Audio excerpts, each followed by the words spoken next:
अब तक हमने investment appraisal means the time of money, कि जब हम as a financial manager, as a financial controller, CFO, इस एग्जाम में we are not financial accountants, तो हमें कोई टेंशन नहीं है कि IFRS क्या कहते हैं, स्टेटमेंट ऑफ प्रॉफिट लॉस कैसे बनाई जाएगी, चेंजेस इन लिक्विडिटी कैसे होगा, कंसोलिडेटेड फाइनेंशियल स्टेटमेंट्स कैसे होंगे, नन ऑफ आवर बिजनेस। तो जो टेक्निक्स IASB फॉलो करता है, IASB का एक कॉन्सेप्चुअल फ्रेमवर्क है कि जो भी इंफॉर्मेशन हम प्रेजेंट करेंगे स्टेक होल्डर्स के लिए, that will be based on accruals concept, matching concept, prudence concept, materiality, substance over form etcetera. हमें ये टेंशन नहीं है कि हिस्ट्री क्या है। जो अकाउंटेंट है वो ये बात देखता है कि फॉर द ईयर एंडेड, जो साल गुजर गया उसमें क्या रेवेन्यू कमाया गया, ग्रॉस प्रॉफिट कितना आया, एसेट्स कितने रहे, लायबिलिटीज कितनी रही, गुजरा हुआ वक्त। तो फाइनेंशियल अकाउंटेंट कभी भी फ्यूचर के बारे में नहीं सोचता है, वो सिर्फ presentation and preparation of financial statements of history बना। हम क्यों लाए गए हैं यहाँ? इस सब्जेक्ट में हमारा main objective is the objective of the business. So then what is the objective of the business?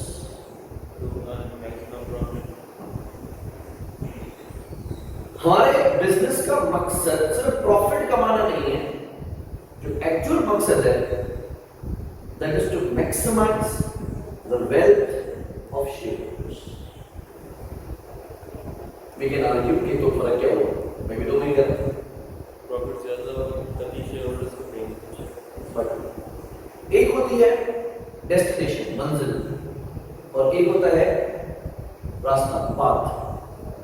We must know there is difference. अगर आप कहते हैं कि जाहिर सी बात है, मैं जब साउथ साइड पे हैदराबाद से कराची की तरफ गाड़ी चलाऊंगा तभी तो कराची पहुंचूंगा, तो गाड़ी चलाना अलग है और कराची पहुंचना अलग है। मकसद क्या है कराची पहुंचना, वो हासिल कैसे किया जा सकता है, उसके अलग अलग वेज हो सकते हैं। तो फाइनेंशियल अकाउंट्स प्रॉफिट को ही सब कुछ मानते हैं, हम प्रॉफिट को मानते ही नहीं। मैं अगर आपसे पूछूं कैश इनफ्लो और इनकम में कोई डिफरेंस है क्या? इनफ्लो के अंदर कैश आ जाता है और इनकम वो कि कमाया है मिला नहीं, फिर भी इनकम। कमाया है मिला भी है तो भी इनफ्लो, कमाया नहीं सिर्फ मिला है अनअर्न्ड है तो भी inflow. What is more important, income या इनफ्लो? इनफ्लो, क्योंकि मैं इन्वेस्ट क्या कर सकता हूं। तो अगर मेरे पास कैश इन हैंड है तो मैं उससे 10 तरह की अपॉर्चुनिटीज अवेल कर सकता हूं, ऑप्ट कर सकता हूं, क्रैक कर सकता हूं। किताबों में प्रॉफिट है, बैंक अकाउंट में नहीं है। अपॉर्चुनिटी सामने नॉक कर रही है कि दे रहे हो पैसे, अच्छा रिटर्न देंगे, दिल तो बहुत ज्यादा लेकिन पैसे देंगे मेरे पास। इसी तरीके से जब हम कोई नॉन करंट एसेट खरीदते हैं, मशीन, कोई प्लांट, सप्लायर को पेमेंट इमीडिएट करोगे या 10 सालों की किस्तों में? मैचिंग कॉन्सेप्ट क्या कहता है दूसरा, कि जितने साल एसेट से बेनिफिट लेंगे ये खर्चा उन पे तकसीम किया जाएगा। क्या सप्लायर भी आपसे किस्तों में पैसे लेगा? सप्लायर कहेगा मैंने मशीन दी, महीने का टाइम दूंगा, 45 दिन का टाइम दूंगा, ज्यादा मोहब्बत होगी तो 60 दिन का टाइम दूंगा, तो 10 साल क्या, मुझे पैसे दो। तो मैंने अगर 8 करोड़ रुपए का प्लांट इंस्टॉल करवाना है तो मेरे 8 करोड़ रुपए आउटफ्लो कब होंगे? इमीडिएटली। जबकि अकाउंटिंग प्रॉफिट उस 8 करोड़ रुपए को एक्सपेंस कब मानेगा? 10 सालों में depreciation, depreciation, depreciation. So the way there is difference between inflow and income, there is also difference between outflow and expense. हम कैश फ्लो बढ़ाना चाहते हैं, प्रॉफिट नहीं बढ़ाना चाहते। तो मैंने मंजिल वही तय की, रास्ता बदल दिया। और ऐसे केस में मंजिल क्या है? What is the objective of the business? Is to maximize the wealth of दूसरा, what is profit? The excess of income over expenses. उन expenses में हम कौन कौन से expenses काउंट करते हैं? कॉस्ट ऑफ सेल में अगर हम रिटेलर हैं तो जो परचेजेस की कॉस्ट है, मैन्युफैक्चरर है तो material, labour, conversion, factory overheads, वो खर्चा। तो इनकम में से जब cost of goods sold minus की जाती है तो ग्रॉस प्रॉफिट आता है। ठीक है, फिर हम इसमें से माइनस करते हैं admin, selling, distribution, operating expenses. ये आ जाता है हमारा पिवट, ऑपरेटिंग प्रॉफिट। उसके बाद इसमें से क्या माइनस करते हैं? पहला फाइनेंस कॉस्ट या होल्ड। फाइनेंस कॉस्ट मतलब कि ये जो सारा बिजनेस चलाने के लिए मैंने फाइनेंसेस लिए हैं, जो लोन लिए हैं, जो बॉन्ड इशू किए हैं, उन इन्वेस्टर्स को भी मैंने एक रिटर्न पे करना है जिसका नाम हमने रखा इंटरेस्ट। क्या आपने सिर्फ कर्जा ही लेके बिजनेस किया है? नहीं, इक्विटी भी होगी, ऑर्डिनरी शेयर होल्डर्स का पैसा भी है। तो अगर एक बिजनेस को रन करने के लिए मुझे 10 करोड़ रुपए का फाइनेंस रिक्वायर्ड था, 6 करोड़ रुपए मैंने शेयर इशू किए हैं और 4 करोड़ रुपए के मैंने बैंक से लोन ले लिया। तो बैंक ने मुझे लिख के दिया कि जनाब दे तो रहा हूं, लेकिन इस पे मैं तुमसे हर साल से 12% इंटरेस्ट लूंगा और 5 साल के बाद, 7 साल के बाद, 3 साल के बाद ये पैसे मैं तुमसे वापस लूंगा। डन हो गया। जब मैं प्रॉफिट कैलकुलेट कर रहा हूं तो 4 करोड़ का खर्चा माइनस करूंगा या 10 करोड़ का खर्चा माइनस करूंगा? 4 करोड़ जो आपने लोन लिया है 12% पे, 4 करोड़ का 12% 48 लाख। जिनसे 6 करोड़ लिए हैं उनको भी तो कुछ देना है कि नहीं देना? 12% देना है कि ज्यादा देना है कि कम देना है? डिपेंड भी आपका जमीन क्या कहता है कि बैंक जिसने आपसे ठोक बजा के पैसे लिए हैं और सीधा लिख के लिया है कि बेटा एक इंटरेस्ट के पेमेंट में अगर तुम्हें डिफॉल्ट मारा ना, मैं अबू को बता दूंगा, कोर्ट को केस कर दूंगा, तुम्हारे ऊपर सू कर दूंगा, बंद कर दूंगा तुम्हारी कंपनी, बचा के मेरे पैसों को 19-20 दिन किया है और इनके पैसे डूबने की कोई गुंजाइश नहीं, रिस्क फ्री। दूसरे लोग जिन्होंने आपके साथ फेरे ले लिए, जीने मरने की कसम खाई कि जैसा रखोगे वैसा रहूंगा, तेरे नाल ही मरांगी, सही। उसने कहा कि मेरा पूरा पैसा ही तुम्हारे हाथ में, कमाओगे, बचेंगे, प्रॉफिट हो, कैश हो तो डिविडेंड दे देना, लेकिन अगर किसी साल में तुमने डिविडेंड मुझे ना दिया, लॉस हो गया, मैं तुम्हें कुछ भी नहीं दूंगा। इन्वेस्टर्स ऐसा बोलते हैं। अच्छा, अब दूसरा क्या होता है, मेरे ऊपर एक अलग ही वजन आ गया इस बात पर फर्ज बनता है कि जिन्होंने 4 करोड़ दिए उनको तो 12% देने ही है, ना देने का मेरे पास ऑप्शन भी नहीं है। तो जिन्होंने 6 करोड़ दिए हैं उनको मुझे क्या देना चाहिए? 12 से तो क्योंकि हायर द रिस्क, जिन्होंने ज्यादा रिस्क लिया है मेरे साथ, तो मुझे मेरा फर्ज बनता है कि 15-16 तो देना चाहिए। अगर मैंने 15-16% से कम दिया तो इनकी वेल्थ मैक्सिमाइज नहीं होगी, इनकी वेल्थ मिनिमाइज होगी, because they are losing an opportunity to invest somewhere वो दे आर बिला वजह दे दी। जिस तरह आपने 12% में किसी से लोन लिया है, मैं भी किसी और को 12% में देके बैठ जाता, कभी नहीं पड़ा होगी कि उसकी जिंदगी में चल के आता है। मुझे मेरे 12% 7 करोड़ 72 लाख रुपए मिलते ही मिलते घर बैठे बैठे।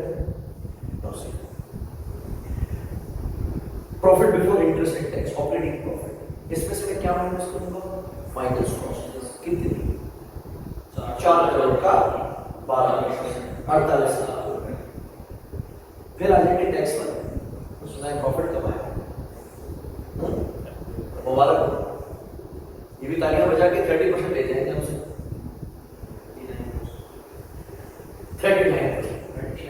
29 और सुपर टैक्स कर दिया 10%। अच्छा, अगर 29% के 30% हमसे ले जाते, फिर हमने मिसाल के तौर पर देखा कि मेरा प्रॉफिट बचा है 55 लाख रुपए। This is profit after tax. मैं मिठाइयां बढ़ता हूं, भाई मुबारक मुबारक, 55 लाख रुपए का प्रॉफिट हुआ है। बिकॉज डेफिनेशन ऑफ प्रॉफिट क्या कह रही थी कि एक्सेस ऑफ इनकम, तो मैंने सारे कर्जे निकाल दिए, सही है। तो 6 करोड़ वाले जो मेरे साथ जीने पर की कसमें खा के बैठे हैं ना, वो मेरी तरफ देख रहे हैं, मेरा ख्याल किया। मैं कहता हूं कि अगर बेयर मिनिमम भी इनको कितना देना चाहिए था? बेयर मिनिमम भी तो 12%।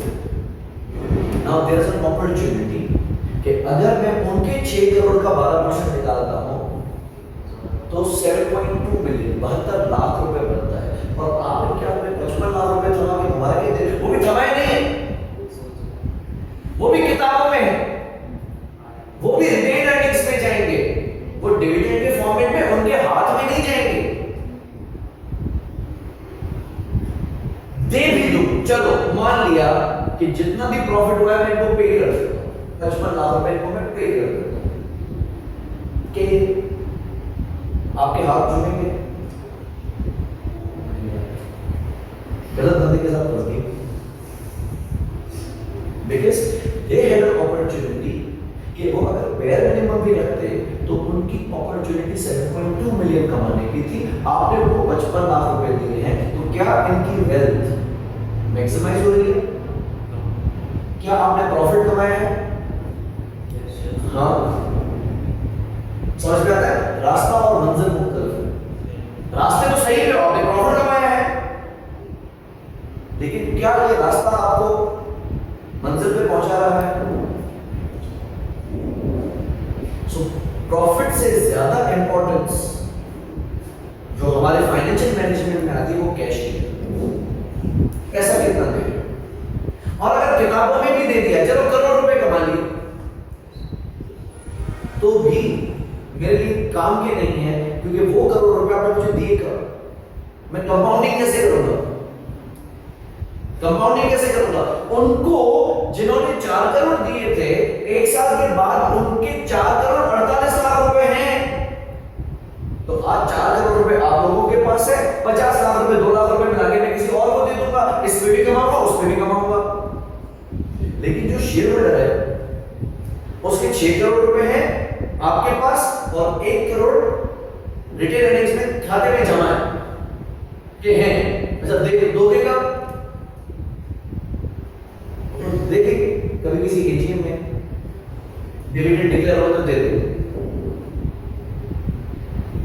हमें शेयर होल्डर्स की वेल्थ मैक्सिमाइज करनी। तो अब तक हमने इस मैक्सिमाइजेशन को सपोर्ट अक्रोल कॉन्सेप्ट क्यों नहीं किया? मैं मैचिंग के थ्रू नहीं किया, प्रूडेंस के थ्रू नहीं किया, हमने इसको सपोर्ट किया है by means of time value of money. और हम इस कॉन्सेप्ट पे बिल्कुल क्लियर होने चाहिए कि time value of money is not about inflation. कि आज अगर मेरे पास लाख रुपए होते तो शायद मैं टॉल ट्यूबुलर बैटरी खरीद लेता, शायद मैं एक इन्वर्टर खरीद लेता, शायद मैं सोलर पैनल्स की 2 प्लेटें खरीद लेता। लेकिन यही लाख रुपए जब एक साल बाद होंगे तो 2 प्लेटें नहीं होंगी शायद। It is not just that. Money has earning power. पैसा पैसे को कमाता है। मैं आजकल स्टॉक्स में थोड़ा एक्टिवली चीजें कर रहा हूँ। सुबह सुबह उठ के प्री ओपनिंग में कोई शेयर्स बेच देता हूँ, कोई शेयर्स खरीद देता हूँ, अच्छा तो प्रॉफिट हो। लेकिन मैंने उसमें पैसे लगाए 2.5 लाख रुपए, जो कि इन महीने डेढ़ के अंदर अब मेरा जो बैलेंस है वो तकरीबन 340 पे आ गया। अब मेरे पास कुछ टिप्स कि मैं मजीद शेयर्स में इन्वेस्टमेंट कर सकता हूँ, लेकिन मैंने उस अकाउंट में पैसे नहीं डिपॉजिट किए। अगर मेरे पास पैसा होता तो मैं उन पैसों पे भी और पैसा कमाता, बैंक में रखवाता तो उन पैसों पे भी पैसा कमाता, पैसा पैसे होगा। तो टाइम वैल्यू ऑफ मनी में हमने अब तक कहानी देखी है कि जब कोई भी प्रोजेक्ट मुझे फ्यूचर में पैसे देगा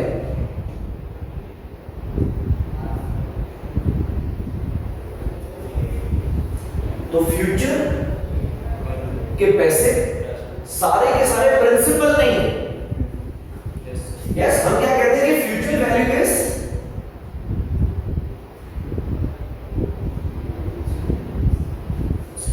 इंस्टॉलमेंट। लीजेस में ये बड़ा मशहूर माना जाता है कि इंस्टॉलमेंट में 2 एलिमेंट शामिल होते हैं। यस, जब हम अमोर्टाइजेशन टेबल बनाते हैं तो एक उसमें प्रिंसिपल रीपेमेंट होती है और एक उसमें इंटरेस्ट होता है। तो बीडी बैलेंस ओपनिंग पे हम पहले फाइनेंस कॉस्ट लगाते हैं, फिर इंस्टॉलमेंट से फाइनेंस कॉस्ट माइनस करते हैं, बोलते हैं ये कैपिटल रीपेमेंट या प्रिंसिपल रीपेमेंट है। तो ये इंस्टॉलमेंट के 2 टुकड़े हो गए। इस इंस्टॉलमेंट में इंटरेस्ट भी शामिल है और प्रिंसिपल भी शामिल है। जब मैं इस फ्यूचर वैल्यू को डिस्काउंट करूंगा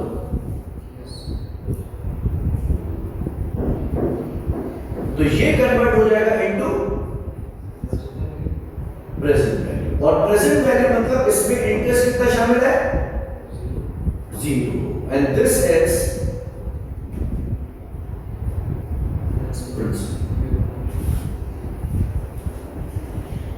किसी भी प्रोजेक्ट में इन्वेस्टमेंट करने से पहले हम ये डिसाइड करते हैं कि मेरी डिमांड क्या है। डिमांड यानी कि इस प्रोजेक्ट को मैं तब गले लगाऊंगा जब ये प्रोजेक्ट कम से कम भी मुझे इतना परसेंटेज ऑफ रिटर्न दे। उस स्पेसिफिक परसेंटेज ऑफ रिटर्न जिसको हम डिमांड कर रहे हैं उसको कहा जाता है वेटेड एवरेज कॉस्ट ऑफ। क्या होता है वेक? ओके, क्या होता है कॉस्ट ऑफ कैपिटल? किसका? वेक is investors required rate of return।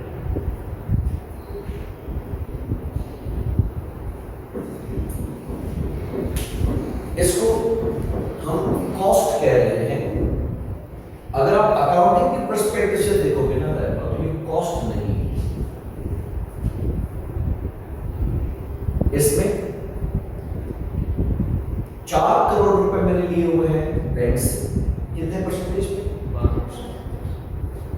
और 6 करोड़ रुपए मैंने लिए हैं शेयर होल्डर से, कितने पे? तय नहीं पाए। लेकिन आपका जमीन चाहता है कि आप इनको बैंक से भी ज्यादा कमा के देना है। तो मैं ये मानता हूं कि इनको अगर मैं 16% तक का रिटर्न दूं तो इंसाफ होगा। शेयर होल्डर्स को अगर मैं 16% तक का रिटर्न दूं तो इंसाफ होगा। तो हम इन दोनों को वेटेड एवरेज करें। आपने 16% पे कितने फीसद फंड्स लिए हैं? 6 करोड़ आउट ऑफ 10 करोड़। तो हम कहते हैं 60% फंड्स, ठीक है। तो मैंने 60% फंड्स 16% पे लिए हैं, प्लस बैंक से कितने पे लिया है, कितने फीसद?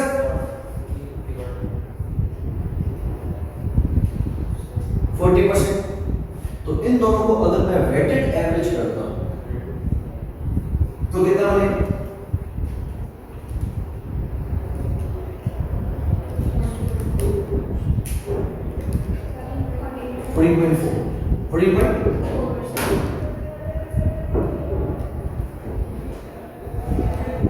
इसमें दो कॉस्ट्स को वेटेड एवरेज किया गया है। एक 12% है जिसको कहा जाता है कॉस्ट ऑफ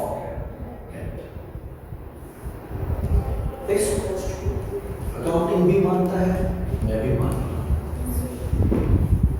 और दूसरा इसमें मैंने रखा है कॉस्ट ऑफ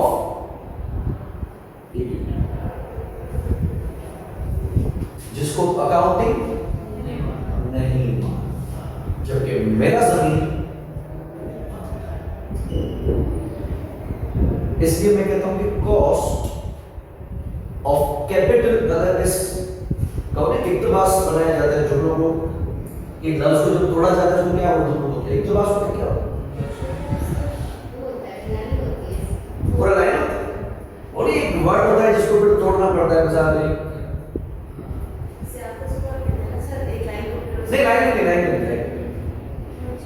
एक लफ्ज होता है, मिसाल इज्जत दे लफ्ज, तो इज्जत को थोड़ा ए और लफ्ज से 3 लफ्जों को तोड़ के एक बनाया जाता है। नहीं दो 3 अल्फाज मिलके एक लफ्ज जब बन जाता है तो फिर उसको नहीं तोड़ तोड़ के बनाया जाता है। तो ये अगर इसको वैसे किया जाए तो ये है कॉस्ट, हाँ अल्फाज, कॉस्ट या शायद बता दी, कॉस्ट ऑफ कैपिटल। अगर इसको खोले तो हम क्या कह रहे हैं कि कॉस्ट है किस चीज की? कैपिटल की। कैपिटल का मकसद कैपिटल एम्प्लॉयड। बचपन में जब नई नई अकाउंटिंग शुरू करते हैं ना तो बोलते हैं asset are equal to capital plus liability. वहां पे कैपिटल का मकसद इक्विटी होता है, लेकिन जब बड़े बड़े को समझ आया कि कैपिटल सिर्फ ओनर का पैसा नहीं है, कैपिटल का मकसद कैपिटल एम्प्लॉयड यानी डेट प्लस इक्विटी।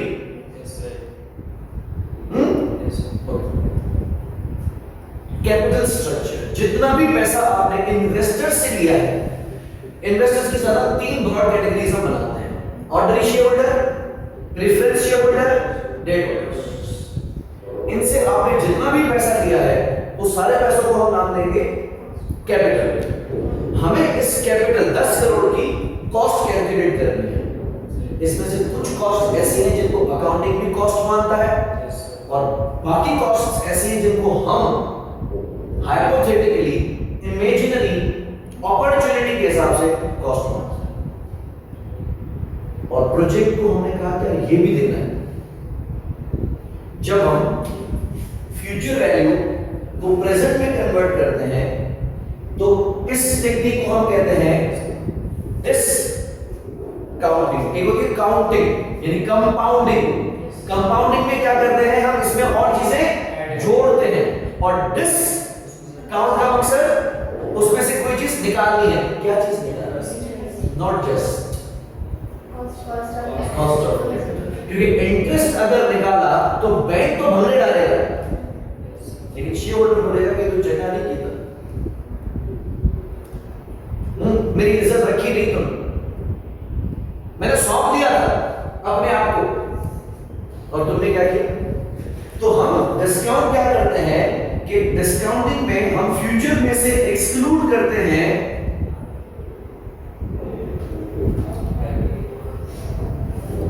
जब फ्यूचर वैल्यू में से इन्वेस्टर्स का हटा के कर देंगे साइड में लिए तो जिसका किसी दावत में हमें खाने की जिम्मेदारी दी जाती है कि मेहमान को खाना खिलाना है,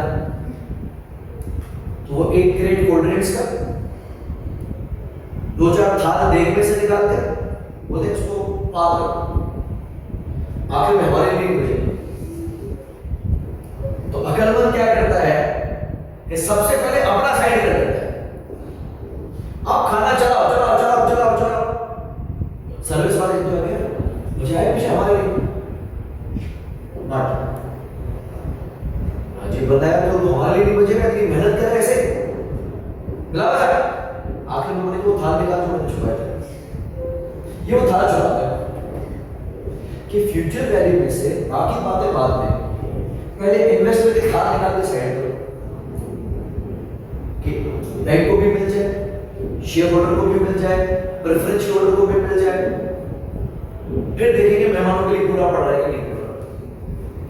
तो present value is the repayment of principal और future value is total repayment. तो टोटल रीपेमेंट से पहले मैंने इन्वेस्टर्स का हिसाब निकाल के पार कर दिया, यार ये तो इनको देना ही देना है, इस पे नो कॉम्प्रोमाइज। फिर देखते हैं कि अगर प्रोजेक्ट प्रिंसिपल से ज्यादा रिटर्न दे रहा है, यानी जो मेरी इन्वेस्टमेंट थी उससे ज्यादा प्रिंसिपल वापस कर रहा है, तो एनपीवी क्या है? पॉजिटिव। एनपीवी पॉजिटिव आने का मकसद कि जो 14.4% छपड़ किया था वो भी निकल गया, मेहमान भी खा गए, पड़ोसियों के लिए भी बच गए। तो कैटरर ने खाना इतना बनाया था, जब उसको बताया था कि 500 अफराद की दावत है, तो उसने कहा बेफिक्र हो इंशाल्लाह 600 खा लेंगे। लेकिन फिर भी ट्रस्ट इश्यूज की वजह से मैंने अपने थाल पहले पार कर दी, शाह दिल्ली से मैंने थाल भरे, लोगों को खिलाया खिलाया खिलाया, सारे मेहमान घर को लौटे, वेटर्स को भी दे दिया, शादी हॉल वालों को भी खिला दिया, फिर भी सामान बच गया है, कैरी आगे करके पैक करके चलो। तो ऐसे कैटर को ठेका दोगे नहीं दोगे? नेक्स्ट टाइम इस कैटर को मिला बरकत दी है। तो इस प्रोजेक्ट में हमने देखा कि मैंने इन्वेस्टर्स का रिटर्न पार कर दिया, फिर देखा कि मेरा जो अमाउंट इन्वेस्टेड है इन्वेस्टर्स का वो निकल रहा है कि नहीं निकल रहा। अगर present value is greater than investment, अगर प्रेजेंट वैल्यू इज तो एनपीवी इज दैट मींस कि ये प्रोजेक्ट आपको 14.4% से ज्यादा है। अगर मैं 14.4% छप्पड़ करता, प्रिंसिपल ये प्रेजेंट वैल्यू आ जाती, इन्वेस्टमेंट से माइनस करता तो एनपीवी नेगेटिव आ जाता। That means present value is lesser than investment, तो एनपीवी नेगेटिव। यानी मैं कहता हूं 14.4% भी नहीं दिया, मैंने तो ज्यादा तो इसमें मांगा था, मैंने तो 14.4% मांगा था, उसमें भी रोकड़ा नहीं लेना। हमने सिर्फ अपने साथ थाल रखा किए थे, मेहमान तो 500 ही आए थे, आखिर में बहुत सारे लोगों के लिए खाना ही नहीं बचा। तो ये कैटरर ने सही खाना नहीं बनाया, कम बना दिया, पैसों में तो सही था लेकिन क्वांटिटी में मार गया। इन दोनों को हम बैठे मैनेज करते हैं, प्रेजेंट में निकालते हैं। तो एक है वैक और दूसरा फिर हम कैलकुलेट करते हैं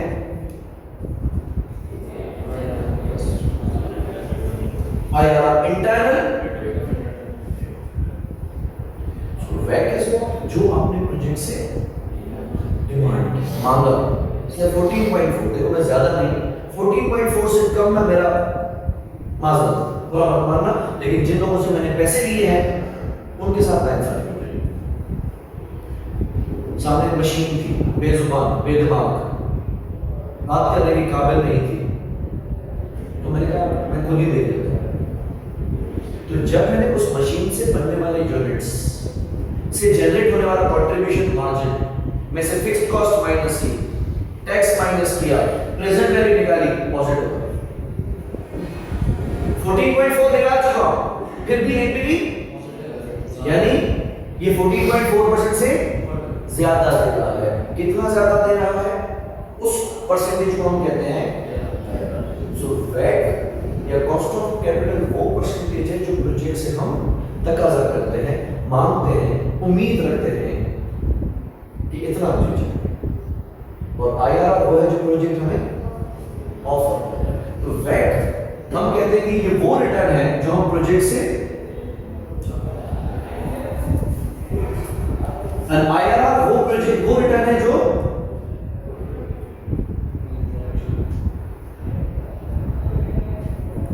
मूसा, अभी मैं इसको ये नहीं कह सकता कि जो प्रोजेक्ट से मिलता है, वजह क्योंकि हम अभी कहां खड़े हैं, हम अभी इन्वेस्टमेंट अप्रेजल कर रहे हैं।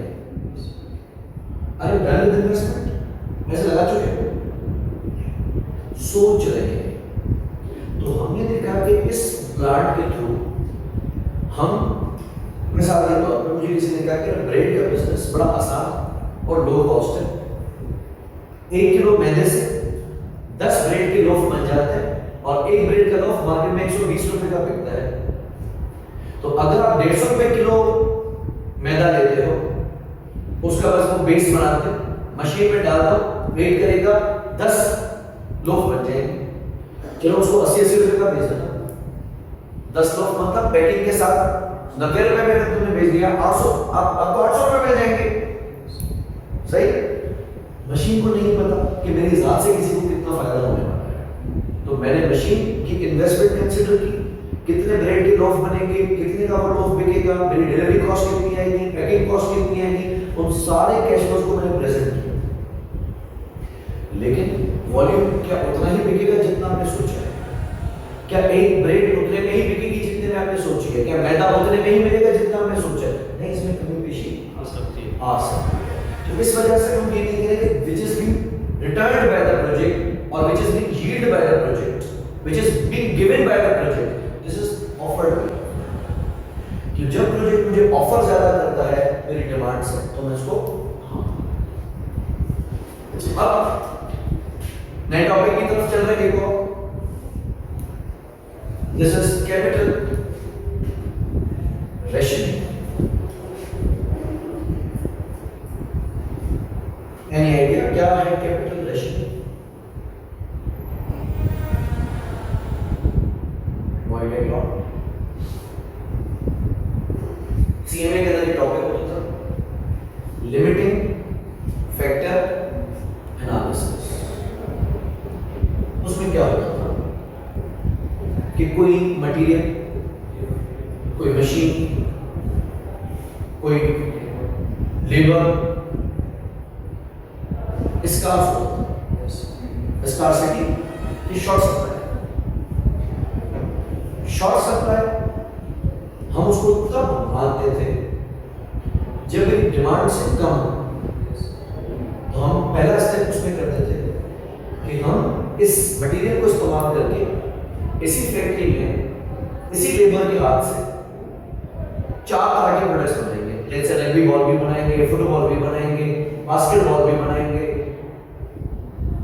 स्मॉल साइज भी बनेगी, मीडियम साइज भी बनेगी, लार्ज साइज भी बनेगी। और तीनों की डिमांड को पूरा करना चाहूं अगर, तो तीनों नहीं बन सकते। तो प्रोडक्ट ABX, CDY, EFZ, अगर तीनों की डिमांड को पूरा करना चाहते हो तो आपके पास मटेरियल के 22,000 किलोग्राम होने चाहिए। 22 तो ज्यादा है यार, मेरे पास तो नहीं, 18.5। तो मैं तीनों प्रोडक्ट्स को सेटिस्फाई नहीं कर सकता। थोड़ा रिकॉल करो, क्या करते हो फिर?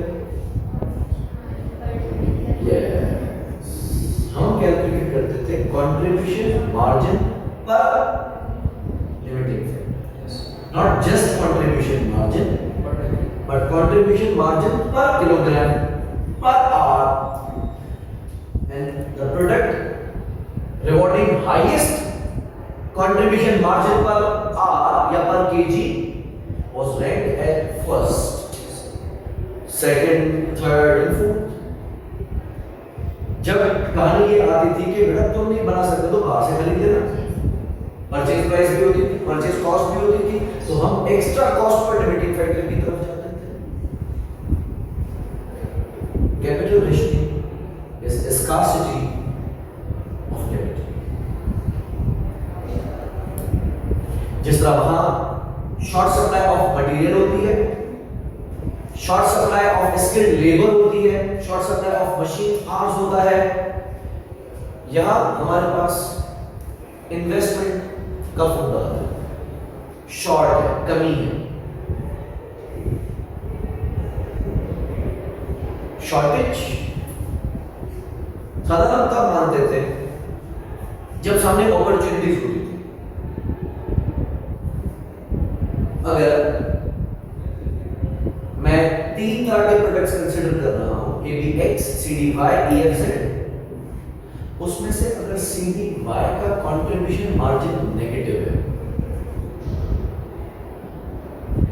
यानी जो वेरिएबल कॉस्ट आ रही है उसको बनाने में compare to its selling price, यानी जितना कमा रहा हूं उससे ज्यादा तो खर्च हो रहा है, और फिक्स में नहीं, वेरिएबल यानी डायरेक्टली रेलेवेंट है, इसी की वजह से आ रहा है। वेरिएबल का काम कहते हैं मार्जिनल कॉस्ट, ये एक इजाफी यूनिट बनाने की वजह से जो मेरा इजाफी खर्चा आ रहा है ये वो भी नहीं निकाल रहा। अगर मटेरियल के किलोग्राम्स बच भी जाए तो सीडी वाले कितने यूनिट्स बनाओगे? तो तुम तो मुझे ऐसे ही पसंद है। ऐसा नहीं कि मेरे पास मटेरियल नहीं है इस वजह से नहीं बना रहा। एक दोस्त मजाक में कहता था कि ये बंदा या ये बंदी अगर दुनिया की आखिरी खातून बच सकता मेरे लिए तो भी मैं इसके लिए सोचता। तो मेरे पास अगर कोई ऑप्शन ना रहता और ये ऑप्शन रहता तो भी मैं हाँ ना बोलता। तो अगर मेरे पास raw material, labour, machine available होती भी तो CDY को मैं फिर भी ना बोलता, क्योंकि कंट्रीब्यूशन ही तो स्कार्सिटी की टेंशन तब होगी जब अपॉर्चुनिटी। अगर मेरे पास कुछ प्रोजेक्ट्स हैं with positive NPV,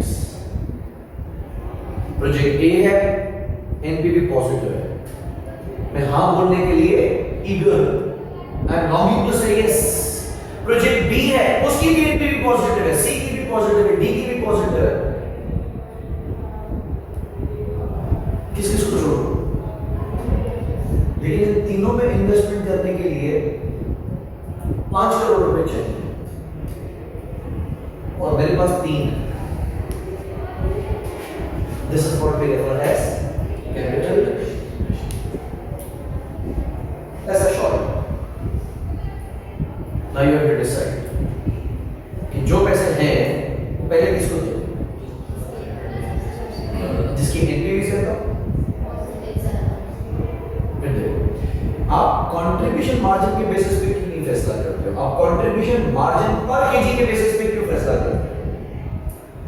because you believe कि अगर ABX 2 किलो में बन रहा है और अगर EFZ 4 किलो में बन रहा है तो जितने मटेरियल से वो 1 बन सकता है ये 2 बन सकते हैं। तो अगर इसका कंट्रीब्यूशन 35 है और उसका कंट्रीब्यूशन 60 है तो वो 60 is not greater than this 35, because वही 4 किलो उसको दूंगा तो 1 बनेगा 60 रुपए और वही 4 किलो ABX को दूंगा तो 2 बनेंगे 35 मल्टीप्लाई बाय 2 70 रुपए। 70 रुपए तो ज्यादा नहीं होंगे। यस, लेकिन आज के लिए कुछ टर्मिनोलॉजीज को सीखते हैं। कॉन्सेप्ट ये है कि मेरे पास पैसे कम है। पहला पॉइंट आता है क्यों कम है। कैपिटल रेशनिंग के रीजंस होते हैं।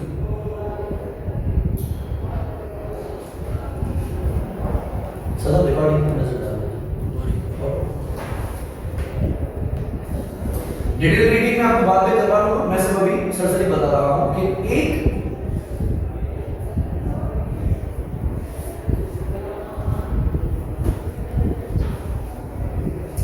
इस गुर्बत की वजह होती है हार्ड फैक्टर्स, और दूसरा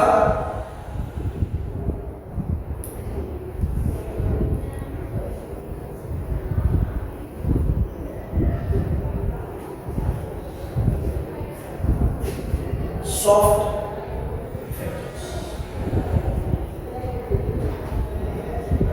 जब आपके पास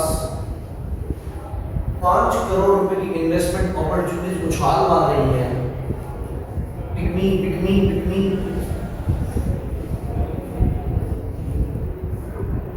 लेकिन आप कह रहे नहीं है सब तो क्यों? वैसे नहीं, क्यों? एक कंपनी के पास, एक बिजनेस के पास ऐसे क्यों नहीं है? बॉन्ड इशू कर दो, नए शेयर इशू कर दो, राइट इशू कर दो, लेकिन हम कहते हैं कि ये रिस्ट्रिक्शन, ये लिमिटेशन, ये रेशनिंग हार्ड फैक्टर्स की वजह से। हार्ड फैक्टर्स का मकसद होता है factors external to the company, कुछ बैरूनी एक्सटर्नल फैक्टर्स ऐसे हैं जिसकी वजह से I am not able to raise further finance.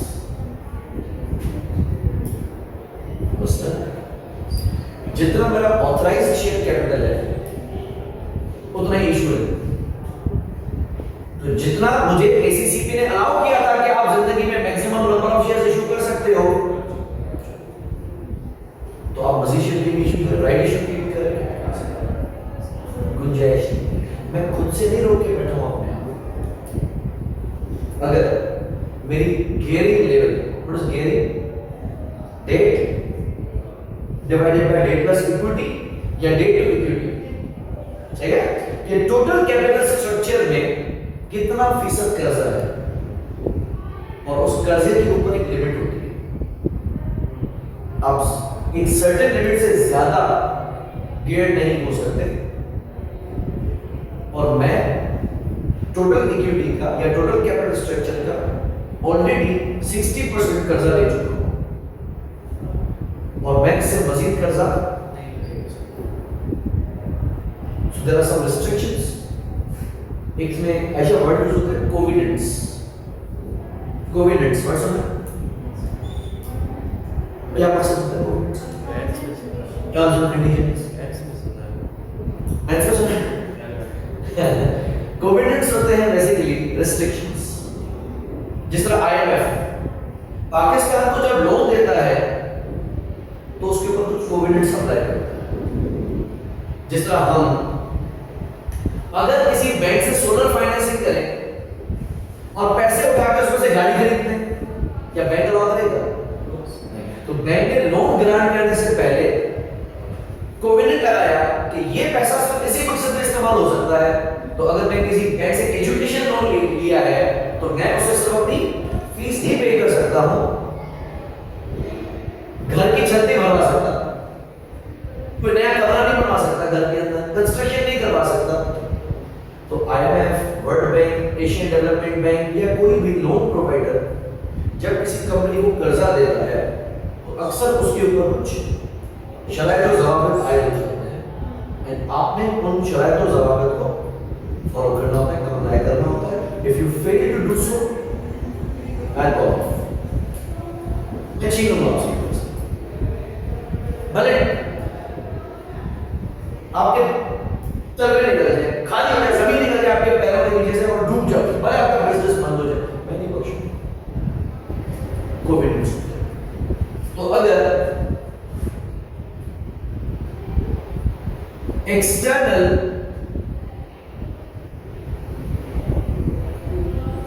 Factors की वजह से हमारे ऊपर रिस्ट्रिक्शन इंपोज की गई है, जिसकी वजह से we are not able to raise further finance, तो ऐसे फैक्टर्स को कहा जाता है हार्ड फैक्टर्स ऑफ कैपिटल। दूसरे होते हैं सॉफ्ट फैक्टर्स। सॉफ्ट फैक्टर्स के साथ अगर आप देखते हो कि मेरा फोन कंजम्पशन का बहुत ज़्यादा हो रहा है, मेरा screen time Insta snap YouTube shorts बहुत ज़्यादा हो रहा है, एंड यू फील लाइक मैं खुद अपने आप को कंट्रोल नहीं कर पा रहा, उठाता हूँ 5 मिनट के लिए, कब 2 घंटे गुजर जाते हैं, तो फोन में फोकस मोड है। यस, रिस्ट्रिक्शन लगा देते हैं कि अगर स्क्रीन टाइम सर्टेन लिमिट को क्रॉस कर जाए तो ये ऐप बंद कर देता, और वो ऐसी बंद करता है कि आप उसको कितना भी क्लियर करने की कोशिश करते हो, वो ऐप अब खुलती नहीं जब तक वापस आप सेटिंग्स में जाओ, फिर बायोमेट्रिक वेरीफाई करो और अपना टाइम आगे बढ़ाओ। लेकिन आपको कहीं झिझोड़ना जरूर है कि बस कर अगले आपका भी दिल देना तो पढ़ूंगा कब, रहने दो। किसने मना किया है?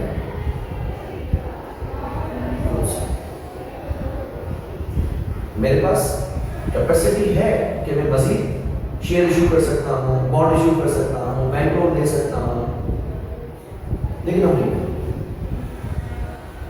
हालांकि पॉजिटिव एनपीवी वाले प्रोजेक्ट्स हैं, क्यों कंपनी ऐसा क्यों करेगी?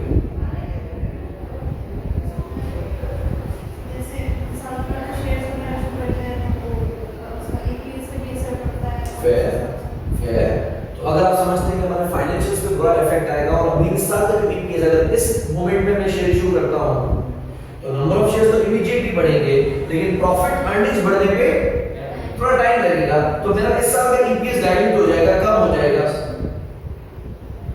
तो रहने दो। आपके फाइनेंशियल स्टेटमेंट्स पे बुरा इंपैक्ट आने लगा है, आपकी ईपीएस रेशियोज पे कोई बुरा इंपैक्ट आने लगा है, या आपको लगता है कि that will be too much to handle। मैं इतनी सारी चीजें, हमारे पास इतना रिसोर्स नहीं है, इतने लोग नहीं है कि इसको मैनेज कर सके। तो पैसा तो है, लेकिन जो इंटेलेक्चुअल कैपिटल चाहिए, जो ह्यूमन रिसोर्स चाहिए, जो बंदे चाहिए उसको मैनेज करने के लिए, तो मैं हम हर चीज में हाथ नहीं डाल सकते। तो अगर आपको बोला तो म्यूजिक स्कूल क्यों नहीं खोल, कैसे चलाएगा? खोल तो लो, शौक तो है, पैशन भी है, पैसा भी है, संभालेगा कौन? और अगर मैं संभालने बैठा तो फिर ये कहाँ जाएगा? तो आप कहीं ना कहीं कहते हो कि कैपेसिटी नहीं है, नॉन फाइनेंशियल फैक्टर्स नहीं है, जिस वजह से हम कहते हैं कि हम इस साल सिर्फ इतनी इन्वेस्टमेंट कर सकते हैं, इससे ज्यादा हम इन्वेस्टमेंट अफोर्ड नहीं कर सकते। सोर्सेस मौजूद है, लेकिन ये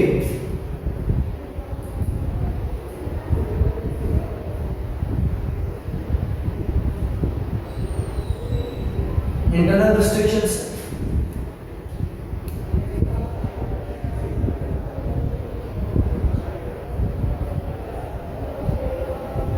प्लेस्ड बाय मैनेजमेंट इटसेल्फ, कि हमारे डायरेक्टर्स ने खुद ही बजट शॉर्ट कर दिए हैं कि इससे ज्यादा बजट इस चीज पे नहीं लगाना। समझ में आ गया? देखिए ये चीजें ऐसी एक बार आप सुनोगे तो आपके दिमाग में बैठ जाएगी, अगर आपने थोड़ा दिमाग इस पर चलाना है कैसे क्या रीजंस हो सकते हैं जो हार्ड फैक्टर्स को क्रिएट करेंगे, या और क्या क्या रीजंस हो सकते हैं। मिसाल इमरान ने एक बात की कि ईपीएस पे इम्पैक्ट आ सकता है, रेशियोज इस बार गिर सकते हैं, एकदम से हमारा कैपिटल रिक्वायर्ड बढ़ जाएगा, आरओसी गिर सकता है, so this is not right time, इस वजह से हम उसको डिले करें। या हमने बात की कि मैनेजमेंट कहती है कि मेरे पास उतना संभालने वाले ह्यूमन रिसोर्सेज नहीं है, तो मैं अगर नई एक सेगमेंट में एंटर हो जाता हूं तो पैसा तो है लेकिन उसको संभालने वाले स्टाफ नहीं है, लोग नहीं है, तो ये हो गया इंटरनल और एक्सटर्नल फैक्टर्स। फिर बात आती है कि प्रोजेक्ट्स किस किस तरह के होते हैं। एक होते हैं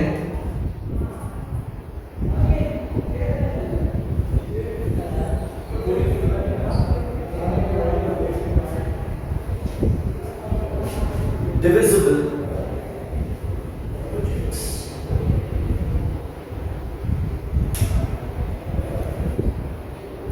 चार प्रोजेक्ट्स हैं,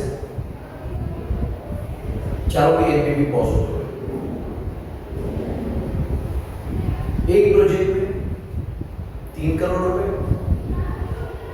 दूसरे प्रोजेक्ट में 2 करोड़ रुपए, तीसरे प्रोजेक्ट में 17 लाख और चौथे प्रोजेक्ट में 30 लाख चाहिए। 3 करोड़, 2 करोड़, 70 लाख, 30 लाख, 6 करोड़। लेकिन मेरे पास अवेलेबल मिसाल के तौर पर 4 करोड़ 20 लाख। तो ये डिसाइड करने के लिए कि कौन से प्रोजेक्ट में पैसे लगाने हैं और कौन से प्रोजेक्ट को फॉरगो करना है, छोड़ दो, उसके लिए पहला काम हमें देखना है कि क्या वो प्रोजेक्ट्स डिविजिबल है। डिविजिबल है कि क्या आप इसकी इन्वेस्टमेंट को आधा बना कर सकते हैं। जैसा जो प्रोजेक्ट 3 करोड़ रुपए मांग रहा है और अगर having invested in all others मेरे लिए सबसे ज्यादा प्रॉफिटेबल से जो प्रोजेक्ट्स थे वो BCD थे, तो 2 करोड़ 70 लाख 30 लाख मैंने पहले वहां मार दिया। अगर तो कितने लगे? 3 करोड़ लगे। आगे कितने बचे? 1 करोड़ 20 लाख। जबकि ये तो मांगे कितने रहा है? 1 करोड़। अगर मैं उसको 1 करोड़ 20 लाख तो एक्सेप्ट करेगा? अगर हाँ, तो यानी ये प्रोजेक्ट क्या है? डिविजिबल। यानी जिस प्रोजेक्ट में इन्वेस्टमेंट को प्रोपोर्शन किया जा सकता है उस प्रोजेक्ट को कहा जाता है divisible. So it's not only yes or no. It's not just 0% or 100%. अगर आपके पास 1 करोड़ 20 लाख है तो आप लगा दीजिए और रिटर्न भी एनपीवी भी उस हिसाब से प्रोपोर्शनेट हो जाए। सो अगर 3 करोड़ रुपए की इन्वेस्टमेंट पे मैं 60 लाख रुपए का एनपीवी जनरेट कर रहा हूं पॉजिटिव, अगर मैं 3 करोड़ पूरे नहीं लगाता 1 करोड़ 20 लाख लगाता हूं तो अकॉर्डिंगली उसका जो रिटर्न है वो भी 6-24 लाख हो जाएगा। करके देखो, 6 लाख डिवाइडेड बाय 3 करोड़, हाँ ये 6 डिवाइडेड बाय 30 मल्टीप्लाई बाय 12, 2.4। तो वो क्या करेगा? वो लिक्विड है, सॉलिड नहीं है। या तो कंटेनर में आऊंगा या तो कंटेनर में नहीं आऊंगा, ये लिक्विड है। तो आपके पास जितना कंटेनर बचा है डाल दो, उतना आ जाएगा। फ्लेक्सिबल। तो डिविजिबल प्रोजेक्ट्स का मकसद क्या है? वो projects that offer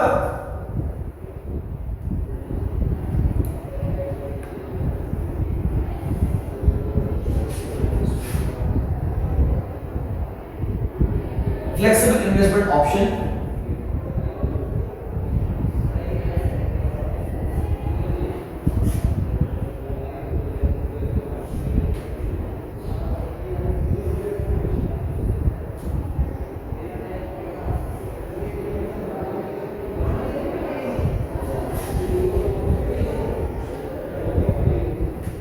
so you can offer any investment between 0% to 100%. मान लो 3 मिलियन रहा है, 30 मिलियन रहा है, मेरे पास 12 मिलियन है जो कि 40% है, तो 40% भी लगा दो फिर उसमें। और इसका ऑपोजिट होता है इंडिविजिबल प्रोजेक्ट। वो रिजिड होंगे, वो फ्लेक्सिबल नहीं होंगे। वो कहते हैं कि पैसे देने हैं तो पूरे 30 मिलियन, नहीं तो जॉइन। सो आइदर से यस और नो, ये झिझक नहीं करते वो इंडिविजुअल। थोड़ा कॉन्सेप्ट समझो। Product ADX, CDY, EFZ। Demand मिसाल के तौर पे 5,000, 4,000, 3,000, ठीक है? यानी ADX के कितने वॉल्यूम बिक सकता है? 5,000, 4,000 CDY का और 3,000 इसका। टोटल मिला के कितना होता है? अगर ABX के मैं 5,000 यूनिट्स नहीं बना सकता, मेरे पास कितना मटेरियल बच जाता है कि मैं 1,500 यूनिट्स बनाता हूं, तो चलेगा? अगर ABX की टोटल डिमांड तो 5000 है, लेकिन इसका कंट्रीब्यूशन मार्जिन पर केजी सबसे लोएस्ट है। तो मैंने प्रेफर किया CDY को, EFZ को।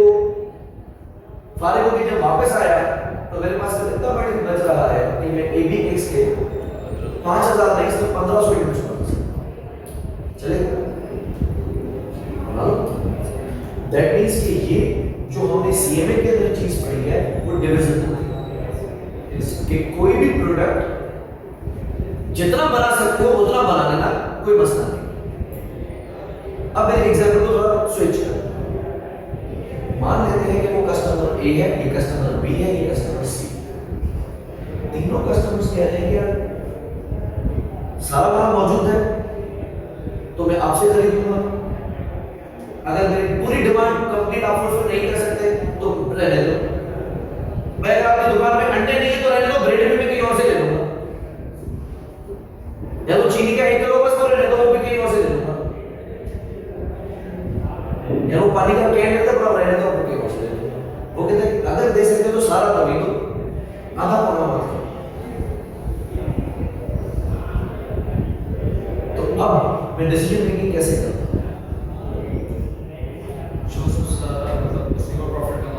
तो क्या अभी भी आप कंट्रीब्यूशन मार्जिन पर केजी के हिसाब से जाते हैं?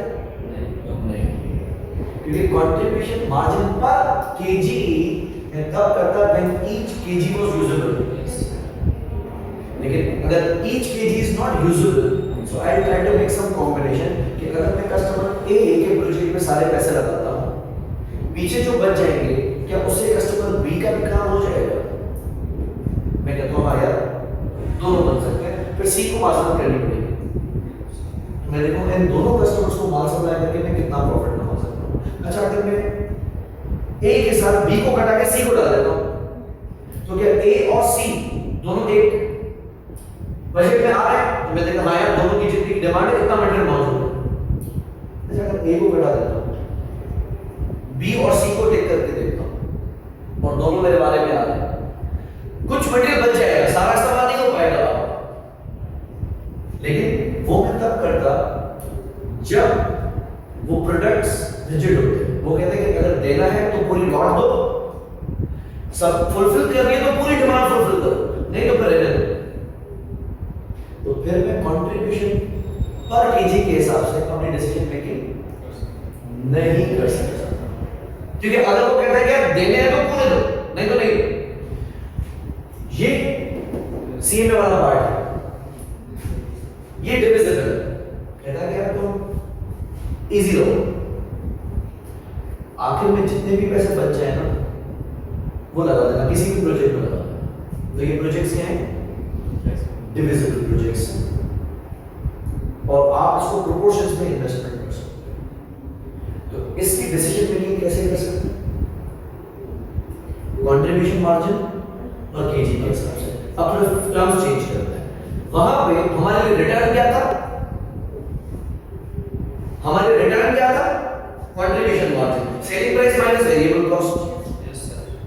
यहां पे आपका रिटर्न क्या?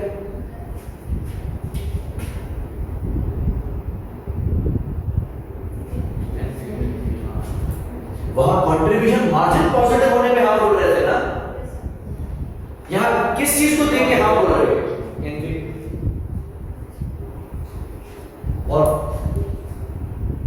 ये एनपीवी कमाने के लिए, वहां कंट्रीब्यूशन कमाने के लिए किलोग्राम्स लगाने पड़ रहे थे, वहां कंट्रीब्यूशन कमाने के लिए लेबर आवर्स लगाने पड़ रहे थे, यहां ये एनपीवी कमाने के लिए क्या लगाना पड़ रहा है? पैसा। तो इस एनपीवी को हम डिवाइड करेंगे,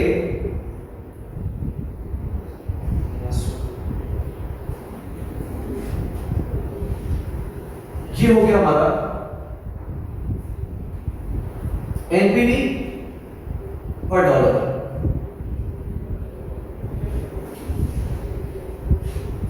क्योंकि अभी शॉर्ट सप्लाई में किलोग्राम्स नहीं है, शॉर्ट सप्लाई में क्या है? पैसा। तो मैं लिखूंगा कि 1 रुपया अगर मैं इस प्रोजेक्ट में डालता हूं तो वो मुझे 1 रुपए में कितनी एनपीवी जनरेट करके दे रहा है? Any project yielding highest NPV पर रुपी, सही है, हाईएस्ट एनपीवी पर 1 पीकेआर में भी फर्स्ट प्रायोरिटी नहीं, इसको हम कहते हैं पीआई, प्रॉफिटेबिलिटी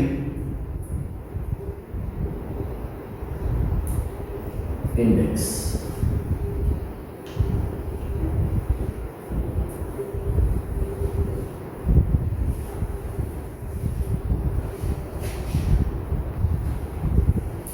कभी कभार एनपीवी की जगह पे पीवी लिखा जाता है, present value divided by investment, और कभी कभार रखा जाता है एनपीवी डिवाइडेड बाय इन्वेस्टमेंट। कोई फर्क है? वन हट जाएगा। मिसाल, अगर एक प्रोजेक्ट की प्रेजेंट वैल्यू, कैश फ्लो की प्रेजेंट वैल्यू 13 मिलियन है और इन्वेस्टमेंट 10 मिलियन, सही है, तो मैं 13 डिवाइडेड बाय 10 करूंगा तो आंसर 1.3 आएगा। अगर 13 में से 10 माइनस कर दूं तो एनपीवी बनेगी 0.3। अगर मैं 0.3 को डिवाइडेड बाय 10 करूंगा, 3 डिवाइडेड बाय 10 करूंगा तो आंसर 0.3 आएगा, सिर्फ 1 हट जाएगा। सही, तो आपके आंसर पे कोई डिफरेंस नहीं होने वाला है, और इसका कोई यूनिवर्सल फॉर्मूला है नहीं, क्योंकि हम कोई आईएफआरएस को फॉलो कर रहे नहीं है। तो कुछ जगहों पर एनपीवी डिवाइडेड बाय इन्वेस्टमेंट किया जाता है और कुछ जगहों पर present value of cash flows को डिवाइडेड बाय इन्वेस्टमेंट किया जाता है। आपके आंसर पे कोई फर्क नहीं आएगा, वो 1 प्लस डेसिमल प्लेसेस हो जाएगा और वो सिर्फ डेसिमल प्लेसेस में रहेगा। हाँ, अगर एनपीवी बहुत ही पॉजिटिव है, करोड़ रुपए की इन्वेस्टमेंट में 2.5 करोड़ रुपए की एनपीवी है, तो 2.5 आएगा, वैसे 3.5 हो जाएगा, सिर्फ 1 का फर्क आएगा और कुछ भी फर्क नहीं। प्रॉफिटेबिलिटी इंडेक्सेस आप तब यूज कर सकते हैं जब प्रोजेक्ट्स डिविजिबल बोलते, जो बचे मुझे दे दो, तो हम कहते हैं कि जितने भी प्रोजेक्ट्स आपके सामने अवेलेबल होंगे उन सबकी एनपीवीज निकालें। अगर कोई एनपीवी नेगेटिव आ रहा है तो उसको वैसे ही लात मारना है। दुनिया का आखिरी ऑप्शन है, फिर भी सोच रहा हूं इनफैक्ट मना करूंगा, लेकिन अगर एनपीवी पॉजिटिव है, जो कि होगी, फिर हम कैलकुलेट करेंगे उन तमाम प्रोजेक्ट्स की profitability indexes and we rank them. जिस प्रोजेक्ट की पीआई सबसे हाईएस्ट होगी, first, second, third, fourth, then हम बनाते हैं प्रोडक्शन प्लान कि पहला जो आया उसको हमने दे दिए सारे पैसे, पेट भर गया, दूसरा पेट भर गया, तीसरा, लेकिन तीसरे का तुम कितने पैसे लोगे, तो उन्होंने कहा हमारे पास है ही इतने, बोला चलो ये राइट, और जो फोर्थ रैंकिंग पे था उसको कैंसिल कर। ये आप तब करोगे जब प्रोजेक्ट्स बात समझ में? अच्छा, दूसरे होते हैं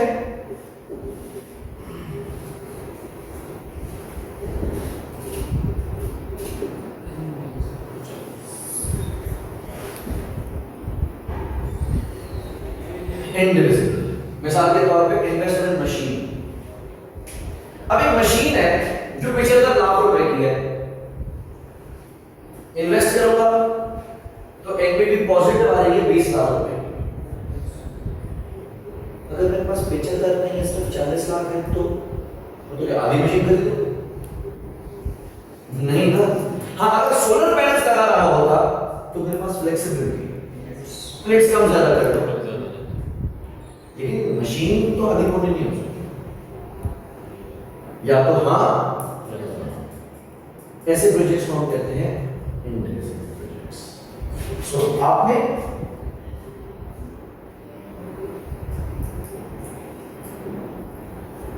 या तो इन्वेस्ट करना है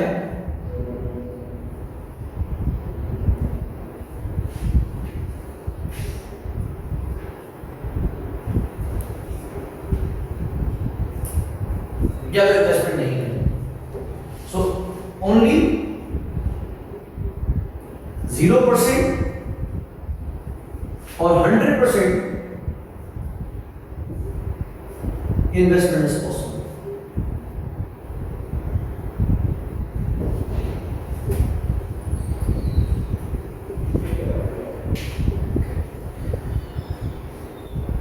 यानी अब किलोग्राम बचा के मैंने क्या कर लेना है?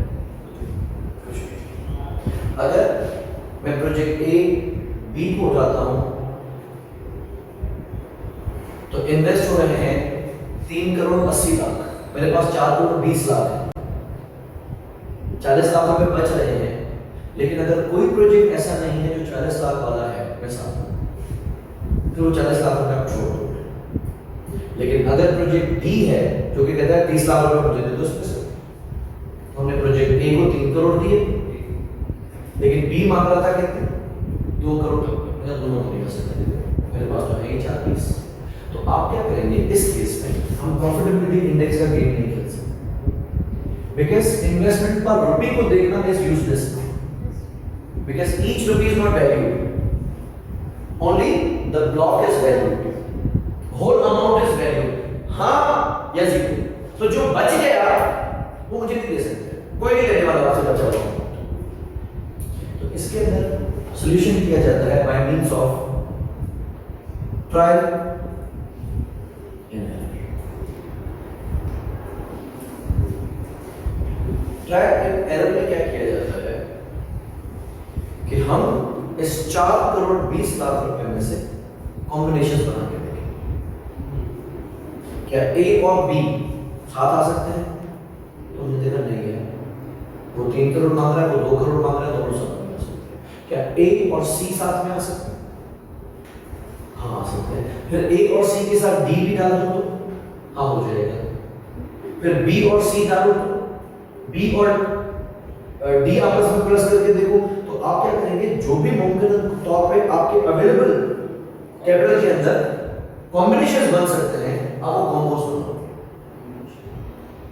And any combination yielding highest NPV will be your decision, the optimum decision.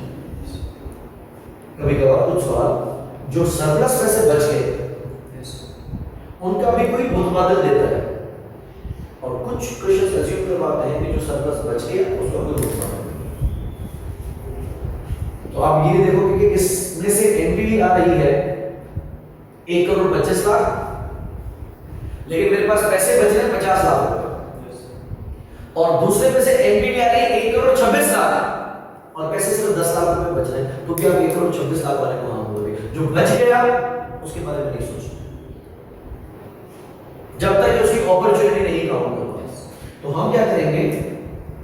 हम बनाएंगे पॉसिबल कॉम्बोस एंड सेलेक्ट करेंगे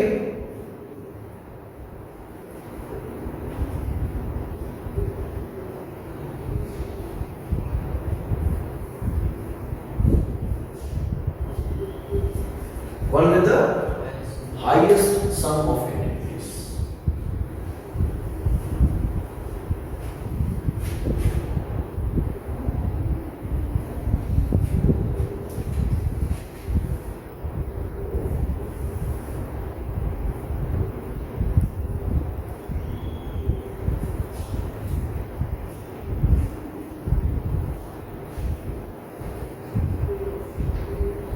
एक टर्म इसमें इस्तेमाल होता है म्यूचुअली एक्सक्लूसिव प्रोजेक्ट्स। क्या मतलब हो सकता है?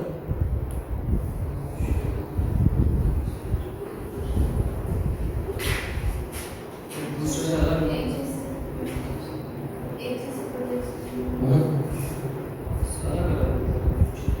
सौतन है, साथ नहीं रह सकते। म्यूचुअली एक्सक्लूसिव कि अगर मेरे कॉम्बो में A B C D E 5 projects हैं और सवाल कहता है कि ए और डी म्यूचुअली एक्सक्लूसिव है, यानी मे बी या एक ही स्पेस में इंस्टॉल होने वाले हैं, तो या ए इंस्टॉल होगा या डी इंस्टॉल होगा। हालांकि दोनों की एनपीवी अच्छी है, लेकिन कभी भी कॉम्बो बनाते वक्त इन दोनों को आपने साइमल्टेनियस नहीं करना। तो कॉम्बो बनाओ बड़े शॉट्स, लेकिन किसी भी कॉम्बो में ए और डी साथ नहीं होनी चाहिए। हालांकि शायद बेस्ट पॉसिबल कंट्रीब्यूशन या एनपीवी इन्हीं से आ रही है, लेकिन एक आपको लेट गो करना पड़ेगा, क्योंकि ए आएगा तो डी नहीं आएगा, डी आएगा तो ए। तो mutually exclusive projects can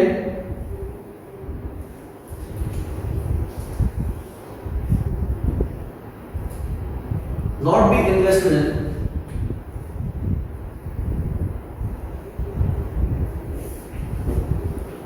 simultaneously.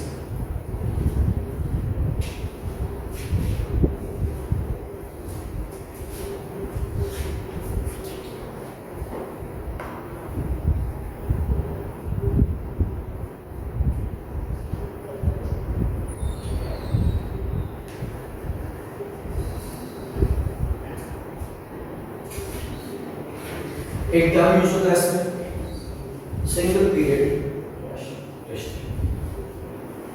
यानी ये जो कड़की है, ये जो हाथ तंग है, ये कब तक चलेगी? साल। नेक्स्ट ईयर रिलैक्स हो जाए, बाहर लौट आएगी, फिर पैसा आता है। तो सिंगल पीरियड रेस्टिंग यानी ये जो रिस्ट्रिक्शंस है,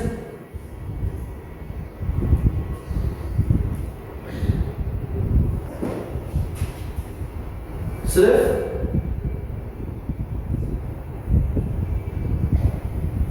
एक साल।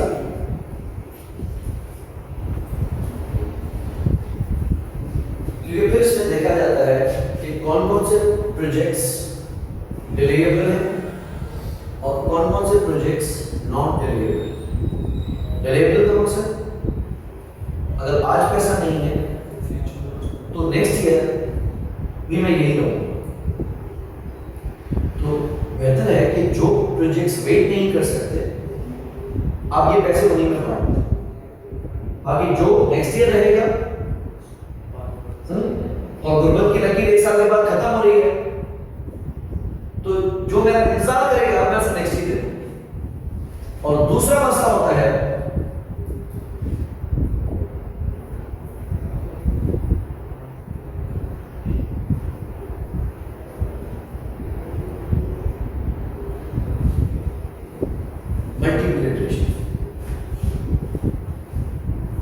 हाथ में किस्मत की लकीर नहीं, कब खत्म होगा ये मसला, अरे खत्म होने वाला नहीं है। तो ये जो कड़की है, ये जो पैसों की तंगी है, ये सिर्फ एक साल खत्म होने के बाद भी कैरी फॉरवर्ड रहेगी।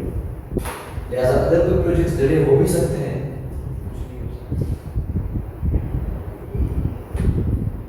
मैं तो कुछ नहीं कर सकता, आज ही कर लो कुछ। सो अगर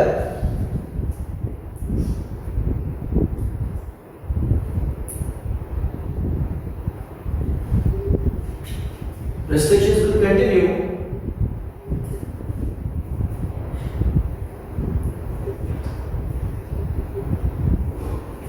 for more than a year, तो उसको हम कहेंगे मल्टी पीरियड रेस्टिंग।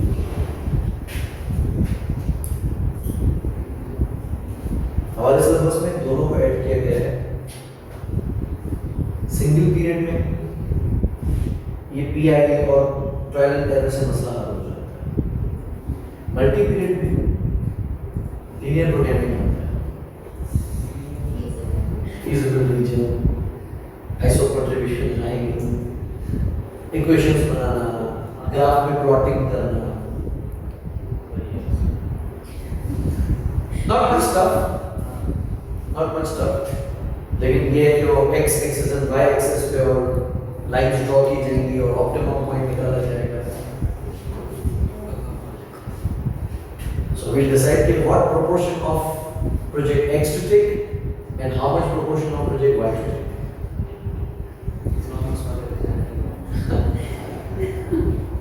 ये BFD में ही होता था और अब BFD से इसको थोड़ा ठीक है। टॉपिक क्लियर हो गया? कैपिटल लिस्टिंग टर्मिनोलॉजी समझ में आ गई, hard factors, soft factors, mutually exclusive, divisible, indivisible,